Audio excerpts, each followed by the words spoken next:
ওকে, গত পর্বে আমরা গ্রেডিয়েন্ট নিয়ে আলোচনা করেছিলাম।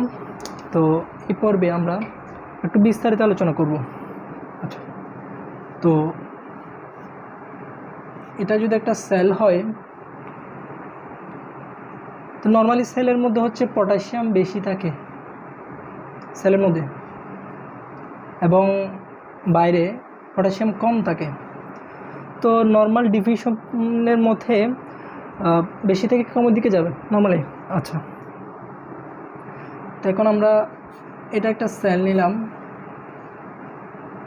ডিফিউশন হবে। এই সেলের মধ্যে শুধুমাত্র পটাশিয়াম আছে, শুধুমাত্র কি আছে? পটাশিয়াম। তাতে এই সেলের মধ্যে শুধুমাত্র পটাশিয়াম আদান প্রদান হতে পারে, আর কিছু হতে পারে না। তাহলে জাস্ট একটা সেল নিচ্ছি, শুধুমাত্র একটাই আয়ন পটাশিয়াম বের হতে পারে, ঢুকতে পারে। আচ্ছা, তো পটাশিয়াম বের হওয়ার জন্য তো এই মেমব্রেনটাকে পারমিয়েবল হতে হবে। তো বেসিক্যালি আয়ন বা চার্জ কোনো একটা মেমব্রেনের দিকে যাওয়া আসার সময় তিনটা জিনিস লাগে। এক নম্বর হচ্ছে পারমিয়াবিলিটি, মানে হচ্ছে মেমব্রেনটা পারমিয়েবল হতে হবে। দুই নম্বর হচ্ছে পোলারিটি, চার্জগুলো পোলার হতে হবে। তিন নম্বর হচ্ছে গ্রেডিয়েন্ট, যেটা আমরা গত ক্লাসে আলোচনা করেছিলাম। তাহলে এই তিনটা বিষয় আমাদের মনে রাখতে হবে। তাহলে আমরা ধরে নিচ্ছি তিনটা বিষয় হচ্ছে পটাশিয়াম এটা আছে, পটাশিয়াম এটা দিয়ে পারমিয়েবল। কীভাবে পারমিয়েবল? এখানে একটা চ্যানেল ধরে নিলাম, একটা দরজা আছে পটাশিয়ামের জন্য, এটাকে বলে পটাশিয়াম চ্যানেল বা লিকি চ্যানেল। তাহলে এই চ্যানেলের মাধ্যমে পটাশিয়াম বাইরে যাবে। এখন কি সারা জীবন বাইরে যেতে থাকবে পটাশিয়াম? না। আমরা একটা জিনিসটা গ্রাফিক্যালি একটু রিপ্রেজেন্ট করতে চাই। পটাশিয়াম সেল থেকে বাইরে যাচ্ছে, potassium is a positive charge এখান থেকে বাইরে চলে যাচ্ছে। দ্যাট মিনস সেলের মধ্যে পজিটিভিটি কমে যাচ্ছে। তাহলে আমরা যদি এটা একটা গ্রাফ ধরি, 0 এদিকে হচ্ছে নেগেটিভ, উপরে হচ্ছে পজিটিভ, উপরের দিকে ডিরেকশনে গেলে পটাশিয়াম সেল থেকে চলে যাচ্ছে। দ্যাট মিনস সেলের ভেতরে নেগেটিভিটি বেড়ে যাচ্ছে, পজিটিভিটি কমে যাচ্ছে। তাহলে আমরা বলতে পারি, এখানে একটা ডিরেকশন দিলে আমরা বলতে পারি যে পটেনশিয়ালটা এভাবে যাবে, পটেনশিয়ালটা নেগেটিভ দিকে যাবে, কারণ হচ্ছে সেল থেকে চলে যাচ্ছে পটাশিয়াম। তাহলে ধরলাম এই যে এ স্থানে এসে সাপোজ এখানে একটা দাগ দিলাম, তো পটাশিয়াম তো সারা জীবন সেল থেকে বের হতে থাকবে না। একটা নির্দিষ্ট জায়গায় গিয়ে বা নির্দিষ্ট সময়ে পটাশিয়াম সেল থেকে আর বের হবে না। কখন? গত ক্লাসে আমরা বলছিলাম যে চার্জের জন্য, ডিফিউশন হওয়ার জন্য মেন জিনিস কি? Electrical gradient. যখন পটাশিয়ামের দুই পাশে ইলেকট্রিক্যালি সমান থাকবে পটাশিয়াম, মানে ইলেকট্রিক্যাল গ্রেডিয়েন্ট 0, তখন পটাশিয়াম আর ডিফিউশন হবে না। সাপোজ ধরলাম পটাশিয়াম যখন বের হচ্ছে, মানে ডিফিউশন পটেনশিয়াল, এখানে নেগেটিভিটি একটা ডিফিউশন পটেনশিয়াল তৈরি হবে, সেটা নামতে নামতে নামতে নামতে এই জায়গায় আসলো। ঠিক এই মুহূর্তে এসে পটাশিয়ামের দুই পাশে ইলেকট্রিক্যালি সমান, অর্থাৎ ইলেকট্রিক্যাল গ্রেডিয়েন্ট 0। তাহলে পটাশিয়াম যখন ডিফিউশন পটেনশিয়াল এ স্থানে আসলো সেলের ভেতরে, তখন পটাশিয়াম আর ডিফিউশন হচ্ছে না। কেন? কারণ দুই পাশে ইলেকট্রিক্যালি সমান বা ইলেকট্রিক্যাল গ্রেডিয়েন্ট 0। তাহলে যে স্থানে ইলেকট্রিক্যাল গ্রেডিয়েন্ট 0 সে স্থানে ডিফিউশন বন্ধ।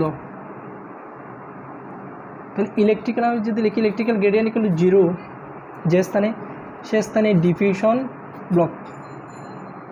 তাহলে ডিফিউশন পটাশিয়ামের ক্ষেত্রে ডিফিউশন ব্লক হলো এই যে স্থানে, এবং এই যে ডিফিউশন পটেনশিয়াল পটাশিয়ামের ক্ষেত্রে এটা হচ্ছে -94 মিলিভোল্ট। মানে আমরা বলতে পারি পটাশিয়াম যখন সেল থেকে বের হয়ে যাচ্ছে -90 মিলিভোল্ট পর্যন্ত একটা পটেনশিয়াল, ডিফিউশন পটেনশিয়াল তৈরি করলো, এবং যখন -94 গেল, দুই পাশে ইলেকট্রিক্যালি সমান হয়ে গেল, ইলেকট্রিক্যাল গ্রেডিয়েন্ট 0, তখন আর পটাশিয়াম বের হবে না। এই যে ডিফিউশন পটেনশিয়াল যে স্থানে গিয়ে পটাশিয়াম বের হওয়া বন্ধ করে দিল, অথবা ইলেকট্রিক্যাল গ্রেডিয়েন্ট দুই পাশে সমান বা ইলেকট্রিক্যাল গ্রেডিয়েন্ট 0 হয়ে গেল, এই ডিফিউশন পটেনশিয়ালটাকে বলা হয় নান্সড পটেনশিয়াল। তাহলে নান্সড পটেনশিয়াল কি? কমন সেন্সে বলতে Nernst potential is the potential, Nernst potential is a diffusion potential in which the diffusion is blocked. তাহলে পটাশিয়ামের জন্য নন পোটেনশিয়াল হচ্ছে -94 মিলিভোল্ট। খুব ভালো। আমরা এটা ধরলাম সোডিয়াম। সোডিয়াম সেলের বাইরে বেশি, সুতরাং সেল থেকে সোডিয়াম বের হবে না, সেলের মধ্যে সোডিয়াম ঢুকবে।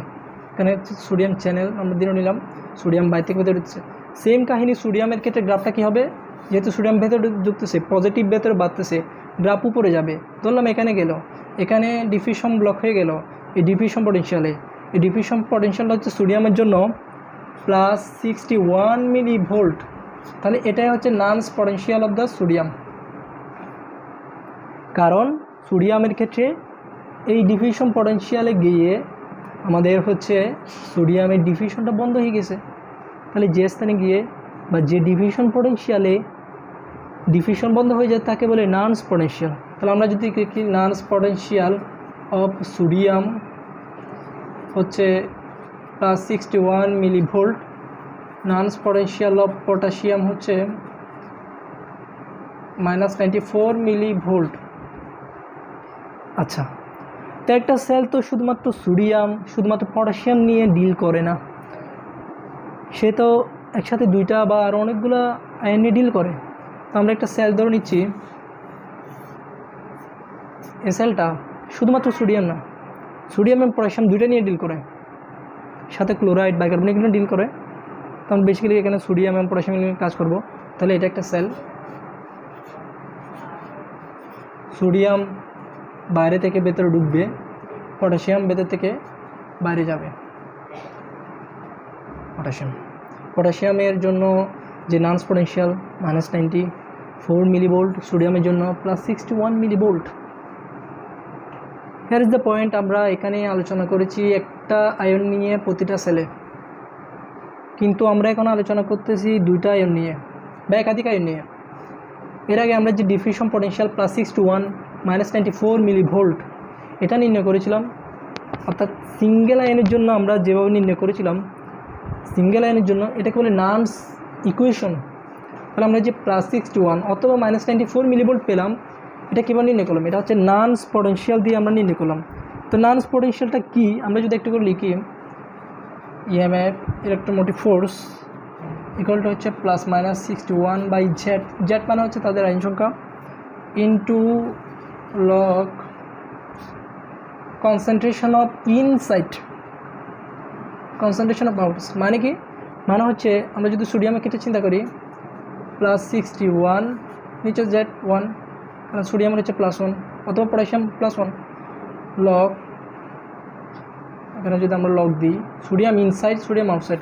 সোডিয়াম ইনসাইড মানে সেলের ভিতরে সোডিয়াম কম, সোডিয়াম সেলের ভিতরে কম। সোডিয়াম যদি আমরা সেলের ভিতরে ধরি, সোডিয়ামের হচ্ছে 40 মিলি ইকুইভ্যালেন্ট পার লিটার, এবং সেলের বাইরে হচ্ছে সোডিয়াম 142। তো আমরা যদি এটা ক্যালকুলেশন করি আমরা পাবো হচ্ছে +61 মিলিভোল্ট। তাহলে এই যে ইকুয়েশনটাকে বলে নানস্ট ইকুয়েশন। ঠিক সেমভাবে আমরা পটাশিয়ামের -94 এভাবে নির্ণয় করতে পারি। তো গেল, তো আমরা এখানে কথা বলছি দুইটা আয়ন নিয়ে। তাহলে দুইটা আয়ন নিয়ে আমরা যখন কথা বলবো বা একাধিক আয়ন নিয়ে যখন আমরা কথা বলবো, তখন এই ইকুয়েশনটা হবে না নানস্ট ইকুয়েশন। নানস্ট ইকুয়েশন শুধুমাত্র একটা আয়ন নিয়ে। তখন আমরা যে ইকুয়েশনটা ব্যবহার করব সেটাকে বলা হচ্ছে ডুনান গোল্ডম্যান ইকুয়েশন বলা হয় এটাকে, এটাকে বলা হয় গোল্ডম্যান ইকুয়েশন। তো গোল্ডম্যান ইকুয়েশনটা আসলে খুব বেশি গুরুত্বপূর্ণ না আমাদের জন্য, গোল্ডম্যান ইকুয়েশন অত বেশি গুরুত্বপূর্ণ লাগে না আসলে। তো আমরা তাও গোল্ডম্যান ইকুয়েশনটা লিখতে পারি চাইলে জানার জন্য, কারণ আমরা এখানে আমাদের যে রেস্টিং মেমব্রেন পোটেনশিয়াল -90 মিলিভোল্ট একটা সেলের জন্য, তো আমরা এটা নির্ণয় করবো আসলে কীভাবে জিনিসটা -90 মিলিভোল্ট হয়, আমরা সেটা নির্ণয় করতে চাই। তাহলে আমরা যখন দুইটা আয়ন নিয়ে কথা বলবো বা একাধিক আয়ন নিয়ে কথা বলবো, তখন আমাদের কোন সূত্রটা হবে Goldman equation. Goldman equation EM equal to হচ্ছে -61 ইন্টু লগ অফ সোডিয়াম, এটা হচ্ছে সি মানে concentration of sodium inside into permeability of sodium plus concentration of potassium inside into permeability of potassium divided by concentration of sodium in outside into permeability of sodium plus concentration of potassium outside into permeability of potassium. তো আমরা এই সূত্রের মধ্যে কনসেন্ট্রেশনগুলো জানি, কিন্তু permeability আমরা জানি না। তাহলে আমরা কীভাবে বের করব? কিন্তু আমরা একটা কথা জানি, আমাদের পটাশিয়ামের পারমিয়াবিলিটি অনেক বেশি সোডিয়ামের চেয়ে, প্রায় 100 গুণ বেশি পটাশিয়ামের পারমিয়াবিলিটি। তাহলে আমরা বলতে পারি পটাশিয়ামের পারমিয়াবিলিটি সোডিয়ামের চেয়ে 100 গুণ বেশি। তাহলে আমরা পিকে এর মানটা এখানে 100 ইন্টু পিএনএ মানে পারমিয়াবিলিটি অফ সোডিয়ামের এটা বসাবো। পিকে যেখানে যেখানে আসে আমাদের এখানে আমরা হচ্ছে এটা বসাবো, তারপর হচ্ছে আমাদের এখানে এইটা বসাবো। তাহলে দেখা যাবে আমাদের পি অফ এনে কাটা যাবে উপর নিচে। তো আমাদের আলটিমেটলি আমরা যখন মানগুলো বসাবো এখানে সোডিয়াম পটাশিয়াম এই মানগুলো বসাই দিব ইনসাইড আউটসাইড, তো আমরা পাবো এখানে হচ্ছে -86 মিলি ভোল্ট, -86 মিলি ভোল্ট। তো আমরা এখানে আরেকটা পাম্প নিয়ে কথা বলতে চাই সেলের মধ্যে। এটা আরেকটা পাম্প, যে পাম্প দিয়ে 3টা সোডিয়াম বের হয়, 2টা পটাশিয়াম ঢুকে। বা আমরা এটা নোকিয়া দিয়ে মনে রাখতে পারি, নোকিয়া মানে হচ্ছে সোডিয়ামটা আউটসাইডে যাবে, কেঁদে হচ্ছে পটাশিয়াম, পটাশিয়াম মানে ইনসাইডে ঢুকবে।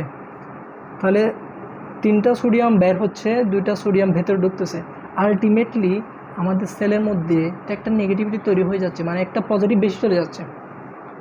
তাহলে এই যে পটাশিয়াম সোডিয়াম পটাশিয়াম পাম্পটা এটাও কিছু পরিমাণ, তো এটা বেসিক্যালি হচ্ছে আমাদের -4 মিলি ভোল্ট, এতটুকু পরিমাণ হচ্ছে আমাদের একটা নেগেটিভিটি দেয়। তাহলে আমাদের টোটাল যে রেস্টিং মেমব্রেন পটেনশিয়াল সেটা যদি আমরা বলি -86 মিলি ভোল্ট, এটা করতে আসছে সোডিয়াম পটাশিয়াম চ্যানেলের মাধ্যমে আসছে এগুলো, এবং সোডিয়াম পটাশিয়াম পাম্পের মাধ্যমে 4 মিলি ভোল্ট, টোটাল হচ্ছে -90 মিলি ভোল্ট। ওকে, তো এটা হচ্ছে আমাদের রেস্টিং মেমব্রেন পটেনশিয়াল, জিনিসটা এভাবে বের করা যায় আসলে। তাহলে আমাদের যদি বলে যে রেস্টিং মেমব্রেন পটেনশিয়াল কীভাবে তৈরি হয় বা কীভাবে রেস্টিং মেমব্রেন পটেনশিয়ালটা হচ্ছে আমাদের নেগেটিভ কেন হয়, তো নেগেটিভ হওয়ার জন্য আমরা ফার্স্টে কী বলবো, পটাশিয়াম চ্যানেল, সোডিয়াম চ্যানেল, তারপর হচ্ছে এখানে কিছু সেলের মধ্যে ইন্টারসেলুলার প্রোটিন থাকে, প্রোটিনগুলো হচ্ছে ম্যাক্রোমলিকিউল প্রোটিন। তো এরা হচ্ছে নেগেটিভলি চান্স থাকে প্রোটিন, এটা যেহেতু ম্যাক্রোমলিকিউল এবং প্রোটিন যেহেতু আমাদের সেল মেমব্রেন পারমেবল না, তারা বের হতে পারে না, তো এদেরও কিছু অবদান থাকে। এবং সবচেয়ে বেশি অবদান থাকবে হচ্ছে পটাশিয়াম এবং সোডিয়াম চ্যানেলের, এবং কিছু পরিমাণ অবদান থাকবে হচ্ছে আমাদের সোডিয়াম পটাশিয়াম পাম্পের। ওকে, তো এভাবে হচ্ছে আমাদের রেস্টিং মেমব্রেন পটেনশিয়ালটা হচ্ছে ক্রিয়েট হয়। তো এটা খুবই গুরুত্বপূর্ণ আমাদের জিনিসটা, রেস্টিং মেমব্রেন পটেনশিয়ালটা বোঝা। তো আজকে আলোচনা এতটুকুই আমাদের রেস্টিং মেমব্রেন পটেনশিয়াল নিয়ে। আশা করি সবাই টপিকটা ক্লিয়ার। সবাইকে থ্যাংক ইউ।